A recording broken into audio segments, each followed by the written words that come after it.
Talking to myself again, but it's the only way you're ever gonna learn. You look back and it's all in the past. I'm dwelling on the thoughts I cannot say to you. If I don't say the words, then maybe it's not true.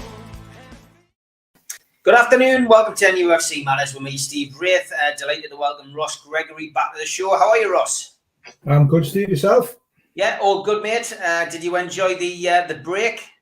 Yeah. I had a nice few days off. Didn't go far. Yourself? You went? Yeah. Pottering abroad, were you? Yeah, I went across to Tenerife, which was very nice, very hot, and just on the up. It's nice to see people back out there enjoying themselves and getting across the foreign shores again. And there wasn't too much hassle at the airport or anything. So all in all, a good trip had by all, and just good to be back in the swing of things. And typical as well of me going away and Newcastle winning 3 games on the belt and not conceding a goal. I have to go away. I think I have to go away a bit more often. But when you were away, and I was away, you did an article. I'm just going to stick the link in the chat now for people to have a read of it for those who haven't. But it was on the Chronicles website. Really, really good read about quite a momentous day and goal that took place at St James's Park quite a few years ago now.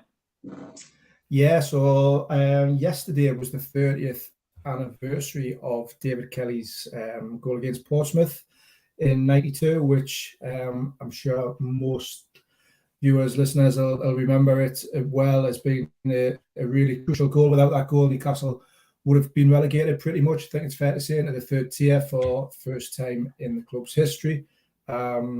I know you were there, Steve. I was there. I was in the East Stand with my dad on our season tickets, and it was a nerve-filled, tension, really, really, nervy day until that goal went in with about 3 or 4 minutes to go. So I wanted personally as a journalist, but also as a fan, I wanted to kind of remember that goal. I wanted to honour that goal. I'd had the idea a few weeks ago of doing a piece around it. In the meantime, obviously, the War Flags tribute and banners came out at the Leicester game, which obviously David Kelly was there as well. So that was great. Managed to have a chat with Ned, have a chat with Sir John Hall, Gavin Peacock, Lee Clark, a couple of fans, yourself included, Steve, which was it was really good just to set the scene, because I don't think some people don't quite understand how close the club was to go and pop, how close the club was to potentially go and bust. Relegation would have been absolutely disastrous at that time. This is before the big TV money and before the big finance. Yes, Sir John Hall had come in and put a lot of money in, but would he have backed it into the 3rd tier? When I spoke to him the other day, he admitted that he might not have done. He would have had to consider his future and potentially would have walked away from the club as well. So it was a really pivotal goal, that one against Portsmouth, part of a really pivotal week, going to Leicester City the following week down at Filbert Street and winning 2-1 and unfortunately surviving. And that turned out to be the catalyst for future success. Sir John invested in the club. Kevin Keegan obviously stayed, brought in really, really top draw players. But without that goal, all that wouldn't have happened. The success, the entertainers, would Alan Shearer have ended up playing for the club? Would we have had Champions League nights at St James's Park? No, we wouldn't have done. And there's a very fair understanding that there might not have been a club at all. So I just wanted to pay a little bit of tribute to that goal and to put it in a bit of context, because 30 years is a long time, and a lot of new fans might not have understand the significance behind it. I think Geordie Toonville feels like all of us do. He says it's never 30 years ago. It's only 10 years in my mind. What a day it was, pure relief. And of course, the Leicester game, down at Filbert Street. Subsequently was a big day as well. I dug out my ticket a few months ago and put it up on the screen. I was down there that day, and yeah, just the relief of not going down into the third tier of English football. But that goal was pivotal. And David Kelly as well, lovely guy, isn't he, Ross? I mean, ex-players always, who've done well at Newcastle and not necessarily, the main stars either of Newcastle's history books, but players who've made an impact often talk about the club affectionately and the area affectionately, and he's no different. It was funny because when we spoke a couple of weeks ago when I was on, I mentioned David Kelly's name. He was a bit of a kind of hero of mine at the time because, yeah, he wasn't, he won't go down in history as one of the great Newcastle United players, absolutely not, but he was a grafter. He worked hard. He was a very good player. He won his headers. He got some really, really important goals. Scored the winner against Sunderland that season in the derby. Scored twice on Keegan's first game in charge against Bristol City. He was a really pivotal part of that successful period. Not many players will score a hat-trick in their last game and then get bombed down, get sold on. Well, that was what happened to him the following season with his hat-trick in the last game against Leicester City.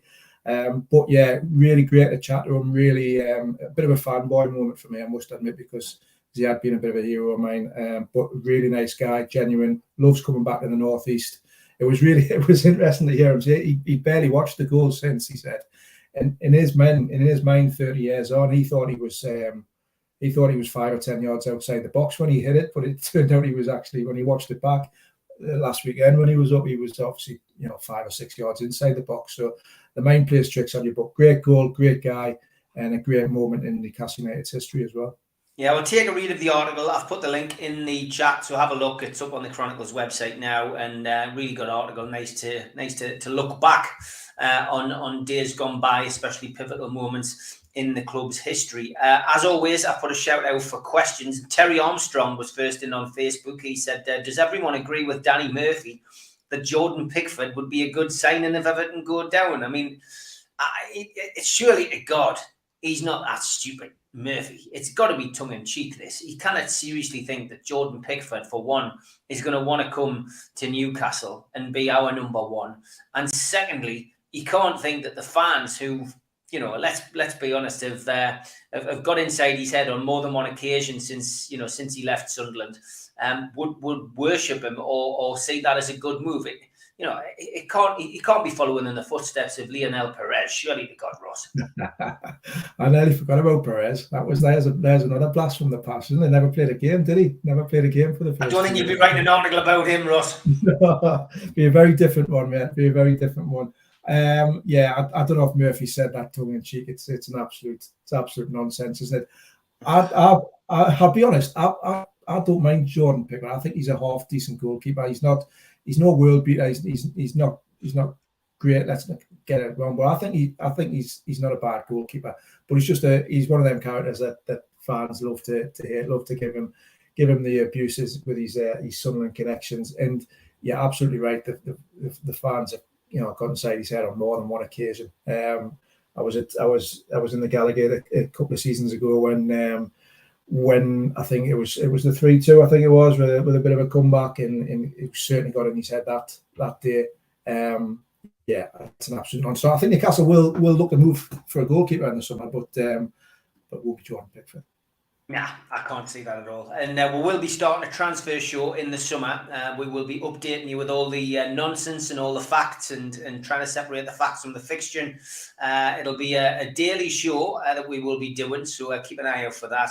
I'm going to keep a running total of the names that we get linked with from the day that the transfer window opens. That'll be interesting to see how many names we've actually been linked with by the end of the season, at the end of the transfer window. On Twitter, Paul, the guy who's donated the Subbuteo team, which is on auction at the moment for the food bank.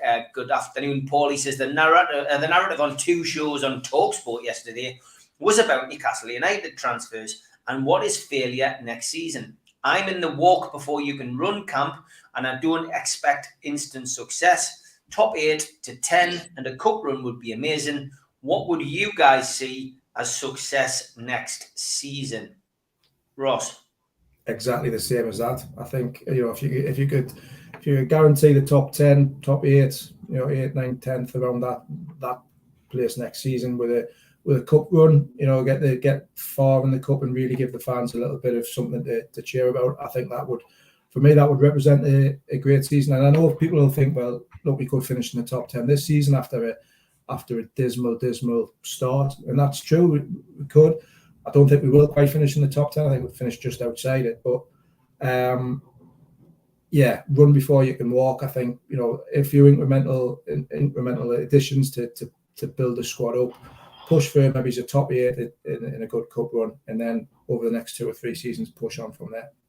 I would agree. I mean, you have to walk before you can run, Paul. I would agree with your sentiments exactly as Ross does. I think there will be an element of the support who will expect a bit more, possibly. And it depends on who we bring in the transfer window, because ultimately, we've had a good January. Calibre of players we've brought in has been surprising. And the fans have taken to Trippier and to Bruno in particular, as new heroes. So, I mean, that kind of transfer window, it's hard to replicate it time and time again. But if they bring the right players in, then I think people will be expecting a bit more than that. A good cup run, 2 good cup runs, why not? League Cup, it's there to be won. When you look at the names of some of the teams that have not only, played in the final, since we last, troubled the trophy engravers in '69, we've had so many teams that we would consider smaller clubs than Newcastle, and that's not derogatory, who've been there, done it, and got winners' medals. And yeah, the League Cup is there to be won, and that is a great place to start. And if you can get into that habit of winning, once you win your first one, the rest become easy. And that's what people say in any sport at any level, whether it's, non-league football, amateur football, Sunday morning football, Premier League football. If you get into that routine of winning, then it does become easier. So why not go for the League Cup next season? As for the league, I think, looking at the league table now, I think if you take Wolves out of that equation, I think your top 8's there, and it's the teams you'd expect to see in the top 8. Big transfer window, not just for Newcastle, but for everybody. Manchester United, new manager, as expected, £120 million. What's he going to do with that? And is he going to have the opportunity to do it? At least at this moment in time, it appears on the surface that Newcastle have a manager, stroke coach, Eddie Howe, and his backroom staff, Steve Nixon and his coaches, etc., and the owners, Ruben, Mirdad and Amanda, PIF, who were all singing off the same hymn sheet and all willing to communicate. So it's an exciting summer. Gone all the way around the houses to say, really, I personally think, that a European slot is achievable next season if we have another successful transfer window and a good cup run, Paul. So that's what I'm expecting. It's not beyond the realms of possibility, Steve. You look at your West Ham. Are West Ham massively better, or well, they are better. Don't get me wrong, but the squad on paper, if you look at, they've got a decent squad. But they've got one world class player for me in Declan Rice, and then you've got a couple of very good players, your Jared Bones and whatnot. But there's with the right additions in the summer, Newcastle could be around West Ham's level and Wolves' level without a shadow of a doubt. Leicester are a very good team. Your top 4, top 5, top 6 are probably still going to be a top 4, top 5, top 6 next season. But there's no reason to be why Newcastle can't be pushing for that 7th, 8th, 9th kind of spot. And then once you get a bit of momentum behind you, it can take on from there. But I would certainly be looking at the top half finish next season is a successful finish. If it's not top 8, if it's 9th or 10th, that's still class. In a good cup run, that's still class. That is a good season.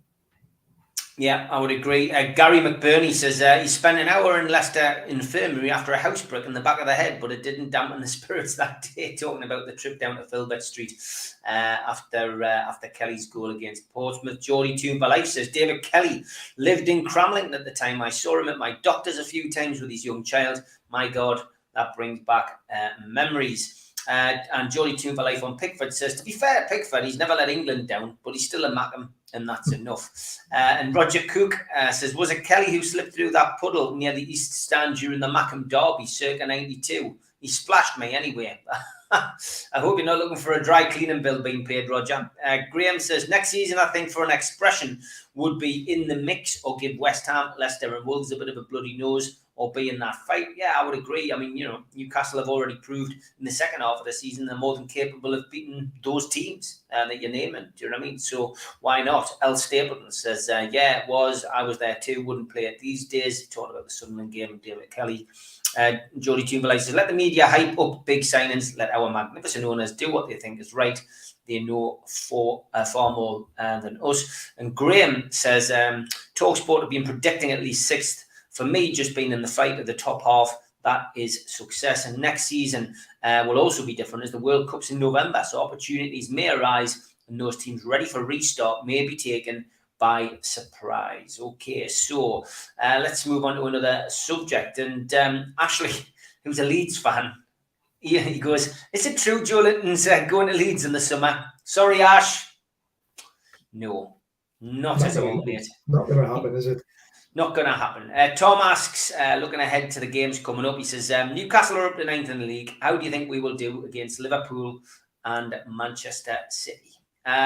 Ross, 2 big games. We're going to have a say in in where the title goes to. Absolutely. I think these 2 games coming up are really, really exciting and going to be a good kind of barometer of how far Newcastle have come. So, let's be honest, the job that Eddie Howe's done has been sensational. He's won every game that you could look at and think that's winnable. You can look at Wolves and go, yeah, we might win that. You can look at Leicester and go, yeah, that's potentially winnable on the day. Beating the likes, all the teams around the bottom, your Norwiches and your Southamptons and so on and so forth. There's been some really, really good wins and good performances there. Where it's come unstuck slightly so far is moving into that top 4, top 5. So Chelsea, I thought was a good performance, but without really looking like we were going to score, it never looked like it was going to land much of a bloody nose on Chelsea. I know it could have gone differently with a penalty shout and with the red card shout, etc. And then Tottenham, which is the big aberration in 2022. It was a really proper performance up against a team which just had too much class and quality, especially with Harry Kane and Son on the pitch. So to come up against Liverpool and Man City, who have got that class in all departments on their pitch, never mind just Son and Kane up front. Man City have got quality across the midfield, across the forward line, at the back. Same with Liverpool. I've gone on record. I said on Twitter this week that I think this Liverpool and this Man City teams are the 2 best Premier League teams I think I've seen. I think there's been some cracking Premier League teams. You go back to your Arsenal Invincibles and your Man United treble winners and all those sorts of teams. But these 2 are just on a different level for me. So to go back to the original point, to see the how Newcastle can match up against them in a game where the pressure's off, relegation thoughts have subsided now. The pressure's all on Liverpool and Man City. To be able to go there go up against them with no pressure, to see how far the teams come, is going to be really, really interesting for me. And see if we can have a proper say in the title race. We've had a little bit of a history lesson today. We can go back a couple of years to when Liverpool were at St James's and got that late winner, which ultimately did them no good at all anyhow. But we beat Man City that season as well, had a real say in the title race. You can go back to 96 when Liverpool, the 4-3 at Anfield, and they had a say in Newcastle not winning the title that year. So it'd be really interesting to see how it pans out over the next couple of games. No, it definitely will be. I mean, and just touching on the performances over recent weeks and the week that I've been away, I mean, comprehensive wins against teams at the right end of the table is something we're not getting, we haven't been used to. But the Wolves, the Wolves performance, the Leicester performance, Crystal Palace performance, you touched on a few of those defeats that we've had, but we've actually learned how to win against awkward teams that have come to St James's Park in the last 14 years and found it easy. to get points. And I think that's probably one of the most impressive things that Eddie Howe seems to have brought, that we're, I've lost count of the number of games that Newcastle have been, maybe he's in it and then lost to a late winner to one of those teams that I've just named. We found a way of winning, and not just one way of winning dirty, winning playing attractively, winning, by sitting back and then catching teams on the counter. We're not a one-trick pony anymore, Ross. No, there's a real resilience to the team now. I was at the Palace game last week on the Wednesday night, and I thought for the first 45 minutes, Newcastle were by far the better team. Played some really good football. Bruno was dictating in the midfield. Miggy was looking bright. St. Maximum. It was a really strong attacking performance, and it could have gone in maybe 2 or even 3 goals up. Second half played poorly, if we're being honest. Whether they ran out of legs or Palace just stepped their game up, then Palace were the better team in that second half. But what Newcastle did do was defend exceptionally well, and never really looked like they were going to concede. So it was a scrappy, defensive, gritty second half performance, and they've managed to add that to the game. It was the same against Leicester. I thought for spells Leicester were the better team in possession, but Newcastle's defensive resolve never looked really like they were going to concede. And when you stay in games like that, when you've got that resolve and that them battling tendencies, then you can go and pin something on the break like it did in the 96th minute. So yeah, you can win in a manner of styles. You're absolutely right. Before Christmas, those were games that the club would have lost. You go back to Watford back in January, when conceding in the 87th, 88th minute, and just little things like that. That's been eradicated now. So it bodes well for the next couple of games, because they're going to need to have that resolve and that tenacity and that determination up against two teams who are going to have a lot more of the ball than what Newcastle will. But you've got the confidence now. Momentum's a word that's used a lot in football, but it's used a lot for a reason, because it's true. Once you've got that momentum, you've got that belief and that confidence, then you can go into games thinking, yeah, why not? Yeah, I've got nothing to lose in either of those games, Tom. Genuinely think that Newcastle will give a good account of themselves, but we will wait and see. John Askew, just talking about the Everton situation, says the apparent bad blood between the Mads and the Toffees seems to be something from recent years. Do you think it's down to Pickford? I'm trying to think. I mean, Everton's always been the mice-ear of grounds to go to, Ross, for me over the years. Between Liverpool and Everton, I think we've always felt more welcome at Liverpool. I've seen fans get assaulted is probably the best way to describe it. Someone getting a dig or whatever. There has been a little bit of negativity, but I've never been involved in anything myself. I know, maybe it's the slightly amorous side of our support, shall we say. I know there's been a few ricks which have been, ongoing over the years, but as a whole, I've never really seen Everton as much of a problem or whatever. I just don't think it's been as friendly as Liverpool. I'm not sure about you, like. No, I completely agree. I've not really seen anything over the years that's been a problem between Newcastle and Everton. Maybe these things come in kind of waves, don't they? And I think what Newcastle fans are probably enjoying at the minute a little bit is seeing a club of Everton's size struggling near the bottom. We've seen like some Villa struggling near the bottom in previous seasons. We all know when Newcastle went down in previous years, the amount of stick that the club got and fans got off certain clubs.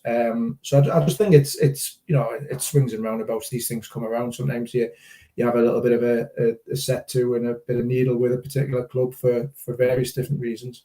Yeah, and Pickford being there doesn't do the situation any favours, because he's former Sunderland goalkeeper, and people just want to see him go down. There is that does play its part, John. So it's a good point to make. Steve Mowat, good afternoon. He says, "Afternoon, lads. Any news on Kevin Keegan returning in some role with the club?" I've got to be honest. I've never really looked at this too in depth, but I do have a relationship, as a lot of the fans groups do now, with the owners at the club, and I did introduce them to Kevin. I did pass on his number to them, and I do know there was some dialogue. What is going on, Steve, with that? I don't know. It's entirely down to Kevin and down to the club, I guess. So, I do believe there will be big changes next year behind the scenes with regards to You know, the legends going in, you know, there's the legends go into the lounges and into the executive boxes. There's a bit more of that going on, and I'm sure it won't have, you know, skipped people's attention that, you know, there's been a lot more of the ex-players, you know, posting selfies and, you know, celebrating the fact that they've actually been to the games, you know, as guests of the club. So, look, I think it's very much a case of wait and see. I think some people feel it would be great if Keegan arrived by a helicopter in the last game of the season and, you know, waved to everybody. I don't think we're going to see that. But, yeah, I mean, the bottom line is the shackles are off. And, you know, the 14 years of, you know, resentment, slightly less in Kevin's case, of course, because he came back as manager and then obviously had his legal battle with the former owner. But, you know, Kevin then just felt awkward about coming back to the club. He wasn't welcome under the previous owner. And, you know, give or take 1 or 2 appearances in the TV gantry, I don't think he has come back to watch games. So it would be nice to see him. It would be nice to get him back. I think these owners will certainly maybe gauge public interest, gains fans' interest about, you know, naming stands and monuments and stuff like that and new statues. And I think it's only right that people like Joe Harvey and Kevin Keegan are recognised correctly. You know, Joe Harvey's, you know, recognition is simply a plaque at the end of the ground, which, you know, me and other supporters managed to raise 10 grand to get put up there. And we had to fight hard to get that. There should be a statue of Joe Harvey. And, you know, ultimately for me, Kevin Keegan, because of the effect that he had on Newcastle, not only as a player, but as a manager as well. So I think, give it time, I think something will happen. Shearer, I know people are going on about Shearer as well. I think Shearer would love the opportunity to be involved. However, at the moment, he's got a great job, and why give up a great job to come back to the football club? He did come back to Newcastle, as we know, once and do that, you know, do that job. And, you know, from my perspective, I just, you know, I'd love to see both of them back, but, you know, give it time. We'll see what happens. What's your thoughts on that, Ross? Keegan back at the club? Would you like to see that? It's a real tricky one. I'm not as firmly in the camp of he's got to come back into a high profile role. Is what some people might be. I think it'd be great to see him back. Look what he's done for the club over well, probably a 35-40 year period is incredible. Yeah. So he should be recognised and honoured in some way, shape, or form. You know, somebody like Kevin speaks so enthusiastically and passionately about Newcastle United that to have him in some sort of ambassadorial role would be great. To have him in some sort of I don't know whether it's a non-executive director or something like that. He's so connected to Newcastle and he's loved by the fan base and by the region as a whole, that to be able to tap into his passion, into his knowledge, into his expertise, and his love for the club would be great, I think, and it certainly would be a bonus and be something that has got no negative connotations for me. You know, other than that, I think not necessarily in anything that maybe he's hands-on. I think that the club has to move on, and Eddie Howe and everybody else are doing fantastic jobs. But to see him in and around the club again, a bit like what Kenny Dalglish is with Liverpool, and other managers have done at other clubs, I think would be great. Some sort of ambassadorial role would be fantastic.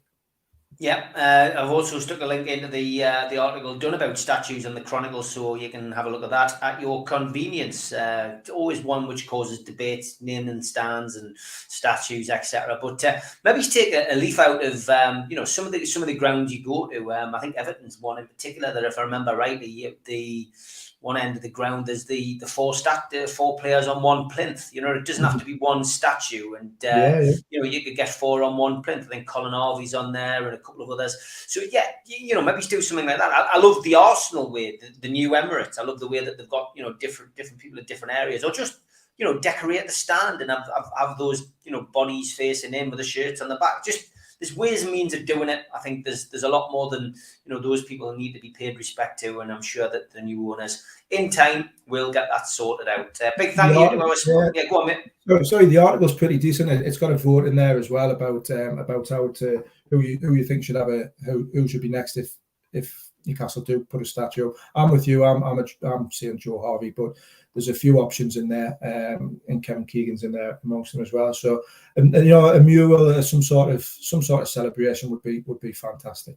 Yeah, definitely. Yeah, definitely worth looking at. So keep our eyes peeled on that. Okay, thanks to Spider Miner. Worldwide coverage, of course, from the guys at Spider Miner. The only cryptocurrency miner that can mine 5 different cryptocurrencies at the same time, whilst using virtually no energy. And it's VPN protected. Buy yours now at www.miner.spidervpn.org. Thanks also to L&G Family Funeral Directors 01913897245 and to skipsandbins.com. Telephone 0800 25 45 25 3. Email inquiries at skipsandbins.com. Website www.skipsandbins.com. Easy contract free and pay as you go waste collection. Thanks to Garden of Healing Dispensary, CBD hemp and cannabinoid specialists, www.thegohd.com, and acutechshop.co.uk, the makers of pool tables and snooker tables in Wallsend, Newcastle, and the guys who run our website, NUFCmatters.com. Thanks also to Cleekai. Meet the new game over screen. Drop into a Cleerun device near you. Available on Apple Store, Google Play, and cleerun.game. Thanks to Media Arts for all the video content. If you want to subscribe, hit the Newcastle Legends logo in the bottom right-hand corner, and you can subscribe for free. We do 7 shows a week, and we'll be continuing that kind of content upload throughout the summer. Hit the thumb up to like the video, click share to share to your social media, and drop into the comments box to ask a question or to speak to like-minded Newcastle fans. We're also available as a podcast on iTunes, Spotify, and other podcast providers. Usually goes up 24 hours after the show. If you want to become a member, then put your smartphone over the top of the QR code. It'll take you straight to the website section, or just simply go to NUFCmatters.com and click membership. And if you want to become a member, you get a scarf, a pen, a cup, and a membership card, and entry into the monthly draw. Don't forget, if you do subscribe, we'll give away a free car sticker to every subscriber.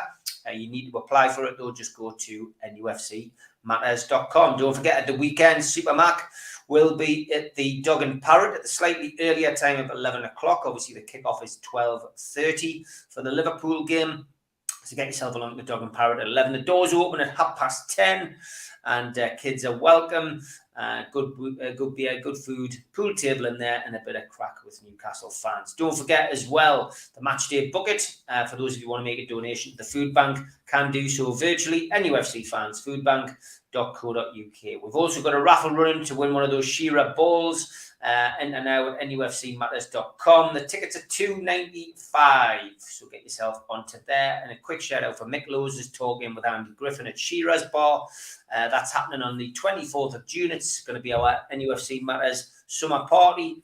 Tickets are £12 and available from the website NUFCmatters.com. So get yourself along. That will be a cracking night. Don't forget as well, for the food bank, we are also auctioning off the Subbuteo team, custom made.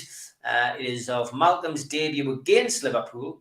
And Paul, who tuned in and asked the first question today, has custom made the Subbuteo set, and Malcolm has signed the box. So well worth having a bid on that. All proceeds, of course, go to the food bank. So on to the next set of comments and questions. And John says the World Cup break could actually help the two next season. We might have less players going, so less tiredness. Do you agree? It's a tough one, that, John, because obviously the transfer window has got to take place first, mate. And that could affect us as well. Jody Tuvalai says this really boils me about Everton. How are they not getting points deducted for breaking financial fair play? It's just not fair on the other clubs. Favoritism. I don't know what's going on with that, Ross. Have you heard anything about that? Is that not just ongoing? Are we just turning a blind eye to that, the Premier League? I'm not 100% certain myself. I'm guessing that there's negotiations, shall we say, going on behind the scenes between Everton and the football in the Premier League. It's slightly complicated by COVID, and clubs can claim extra dispensation for losses accrued over the COVID period. There won't be any points deduction. There'll no doubt be a slap on the wrists and some sort of fine in place. But regardless, I can see Everton slipping into the Championship, regardless of any points deduction at the minute. So yeah, interesting one. We'll keep an eye on that one. No, definitely will. It will be interesting, of course. John says, hi, Stephen Ross. How many players in the summer do you think Newcastle will need, and in which positions? And can they challenge for a trophy and challenge the top 5 next season as well? I mean, we've touched on where we think they'll finish next season, but players in, I mean, I guess it depends on how many goes out, Ross, doesn't it? I mean, you know, at the minute, especially with this last round of fixtures, with three straight wins again, two at home and 1 away, some of the players who you would be expecting to go out the door are putting in the performances of their lives to try and stay in the club. And it was interesting. I watched Mika Richards talking on Match of the Day. I had to catch up with Match of the Day's 3 episodes of Match of the Day when I got back. And he was saying that when he was at Manchester City, of course, when the takeover happened, you know, it made them look over their shoulder. They were playing for that place, and you know, it does have that knock-on effect because they're worried now about the transfer window. And he was saying that, you know, he had, you know, X, Y, and Z linked in the summer, and he's thinking, oh God, you know, it could be me next. It could be me out the door. And he says it does make you try harder, play better, and you know, he says it's just natural that happens. But yeah, I mean, how many players do you think we need in? I mean, you've already said goalkeeper. Yeah, I don't know if we'd need a goalkeeper. I think Eddie Howe wants a goalkeeper. I think it'd be further down the priority list for me. I think you know, the positions which are desperately needed, I suppose, are up front. You know, I think a robust goal scoring centre forward, and then you know, another wide forward. I think for me, so 2 forwards in those positions, possibly another centre mid. Depending on how you view Shelby, but he's one of them ones that you've just touched on there, Steve, who's playing for the future and has responded. He's put in some fantastic performances and kind of, you know, made a lot of people, probably myself included, you know, eat their words. And you know, I've never been a huge Shelby fan, but you can't fault these performances over the last 2 or 3 months, I don't think. But I'd still probably like to see another centre midfielder come in. The left back situation needs sorting in the summer, whether that's Matt Targett on a permanent deal, which I think would be most fans and probably the club would welcome. But there needs to be a permanent solution in that left back area, and a centre half as well. I think a bit of extra quality needed in the centre half area. Probably going to go back in for Botman in the summer. But whether they can get him, or they have to look at another option. So what you're looking at 4 or 5 there, possibly a keeper might make 6. There'll be a lot of people heading for the exit door as well. You know, a lot of the squad players, a lot of the fringe players who are playing for the future have got a lot to do between now and in the summer to convince Eddie Howe that they deserve to be around to help take the club forward. But it's all possible. Who would have put money on Emil Kraft putting in the performances that he's put in over the last 4, 5, 6 games? So you know, players have still got an opportunity to prove that they are the right person to help the club move into the next stage of its development. Yeah, definitely. Question on Twitter as well, transfer related, from Dave Wild. He says, since the free market is an area where we're led to believe the club are looking, and taking into account he's been linked with us before, are the club looking at Boubacar Kamara from Marseille? He'd be an excellent defensive midfield and centre-back signing. I mean, we're going to have a lot of this, Ross, unfortunately, as the months progress over the summer. But, yeah, I mean, Boubacar Kamara, again, he has been linked. Is that something which you could see Newcastle looking at? I could definitely see them looking at him. He's a class act for me. The times I've seen him, he looks a real quality proposition. Only a young man still as well, so you know, if you can get him on a free, I know that there will be a lot of interest in him, and I think Steven Gerrard was over watching him last week with possibility for signing him for Villa, who are there in desperate need of a defensive centre mid themselves. So someone like Boubacar Kamara, I think, would be ideal. They're going to be, look, we know that there's going to be money to spend, but we also know that they're not going to be daft with money, and they're not just going to, they want to get value for money, and looking at free agents is completely natural, you know, whether that's a Jesse Lingard or a Boubacar Kamara or Jason Denayer, the the Belgian centre half. There'll be players that they'll be looking at, because obviously financial fair play is something that Newcastle have got to be aware of, and if you can save a little bit of money by bringing in a quality player for free, then it frees up a little bit more money to spend on your centre forwards and your places where you need that extra bit of cash and that extra bit of quality. Dan says a Hall of Fame would be it for me. Our future could be a lot bigger than our past, and naming a stand and naming it again later wouldn't feel good. Interesting. John says, Ross, if we can't expand the ground enough, would you be okay with location without a major expansion somehow? Thousands are going to miss out. I mean, it's early days, I've said, and I think there'll be more expansion to the ground before we see relocation. You and I are old enough to remember the last time an owner tried to relocate, and that went down like a ton of cement, didn't it? It did. I absolutely hate relocation. I must admit, I'm all for progression. I don't want to sound like I think I'm stuck in the past, but I'd hate for the club to be playing somewhere else other than St. James's. The location of it, bang in the city centre, up on the hill. So much history behind it, and I understand clubs have to move or rebuild. I understand why there's no Upton Park anymore, and why Everton are looking at moving from Goodison and so on and so forth. I get all that. Highbury, these great famous grounds that we've all, a lot of us have visited, became something that if the club wants to move on and progress, then it does have to move. But I'd be exploring every possible avenue, every possible way of expanding St. James's Park, and I'd hate for it to end up stuck on the Team Valley or down by the quayside or down by the arena or something like that, which I know is some locations which have been suggested. I'd hate it, I must admit. Yeah, me too. I'd love to stay at St. James's Park. Darren says it's just not Everton breaking financial fair play. Arsenal and Chelsea are in the same boat. Points should be taken off all three clubs, really. Tom asks, what formation do you think Eddie Howe will play against Liverpool and Man City? Do you think he might play 5 at the back, Ross? No, I think he'll stick with what he's tried and tested over the last few weeks. Whether that's right or wrong, whether he should go a bit more defensive, I think he'll look and go, nothing to lose. Let's give this a go. They might tighten it up in terms of the tactics a little bit, and not be as open. We saw against Spurs that the midfield was probably a little bit too open at times, and they got dragged around a little bit. But I'd be surprised if he moved away. Certainly for the Liverpool game, first game up, if he moved away from his 4-3-3 formation.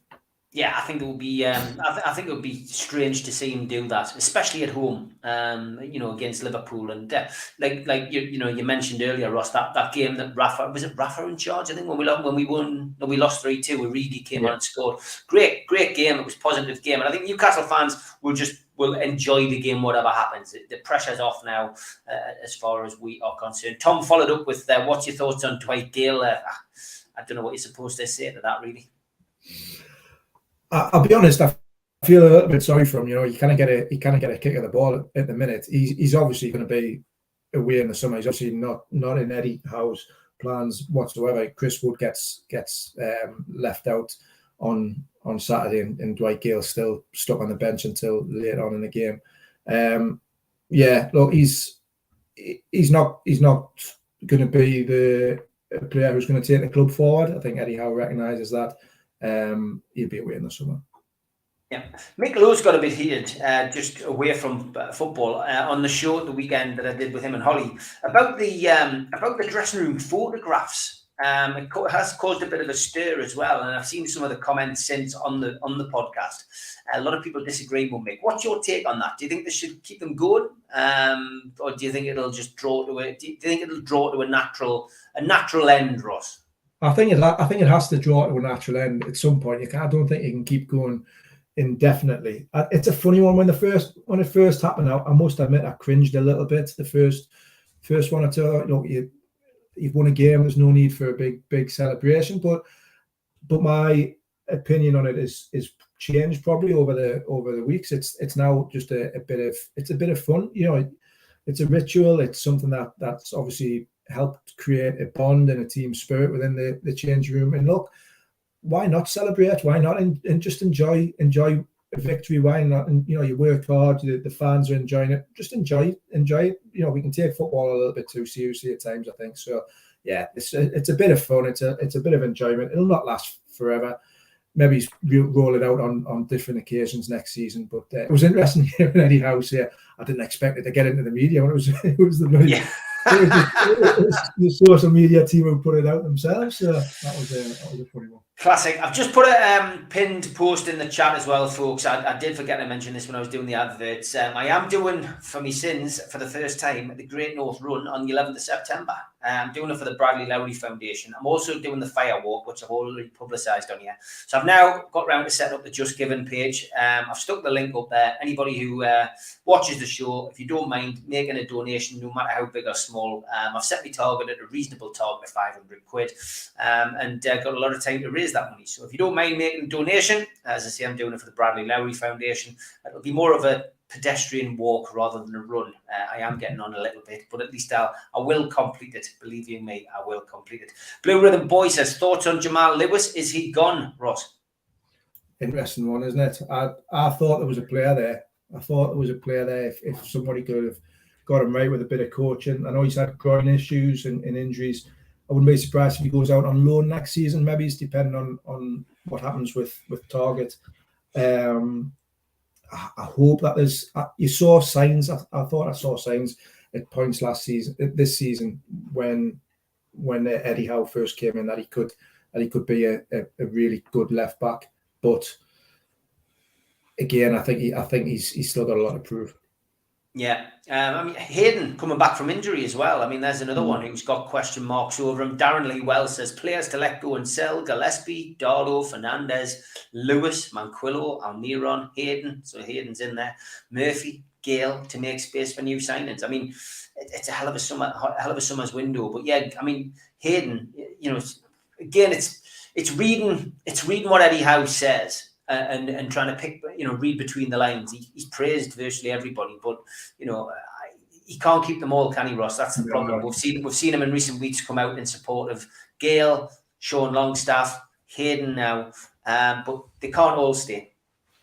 No, I think Hayden will probably be again another one who probably makes way in the summer. Him and Matt Ritchie, maybe players who've been really good servants for the club over the last few years and should be praised in for the commitment that they've shown in not necessarily in difficult times, but in not the best of times. But I think for moving the club on, I don't think that they're likely to be part of the next 2 or 3 years. Yeah, I can't see it. I can't see it at all. Colin says, Ross, apparently Mike Dean will play some part in officiating. A so-called Tranmere fan. Rumours are he's a Red. What is your opinion on that? Well, I'm going to say that he's definitely Tranmere. I mean, there was that infamous photograph of him, wasn't there, recently? Well, not recently, maybe it's a couple of years ago, of him at the Tranmere game, jumping up and down when Tranmere scored. Yeah, he's a big Tranmere fan. I'm not into kind of the refereeing conspiracy theories, if you like. I understand, why it sometimes looks a certain way, but as far as I'm aware, Mike Dean's a huge Tranmere fan, and fair enough, let him crack on. Yeah, Mr. Midnight says, Gale's had a lot of grief off plenty of our fans, might not be the bloke to kick us on to the next level, but he's a large part of why we are even back in the league for this takeover to happen, which is a fair point. Yeah, he's a good championship player, there's no doubt about that, as is Mitro. I didn't like Mitro. I wasn't a Mitro fan. I mean, I got the impression that most people only like Mitro because he had a good song, and good songs went under Ashley were few and far between. But I just didn't rate him. But he's had a hell of a season, Ross. Yeah, he's unbelievable. 41 goals, I think it is. And players sometimes find that levels. Players will do that, and he scores goals at that level. He always has done. He's had 2 or 3 chances in the Premier League, and he's not quite nailed it yet. Maybe he'll nail it next summer. Again, him and Gale and go back to right at the start of the show and talking about David Kelly and stuff like that. Kevin Keegan made a big decision with David Kelly at the end of that promotion winning season in 93. It was, Kelly had scored 20 goals or whatever it was, hat-trick in the last game, and Kevin Keegan still made the call that he wasn't the right player to take it on to the next level. Brings in somebody like Peter Beardsley, and you can't argue with it. players are good servants up to a point, but then managers have got to be ruthless enough to look and say, right, now we need to move on to the next level. Thank you very much. Your time's up.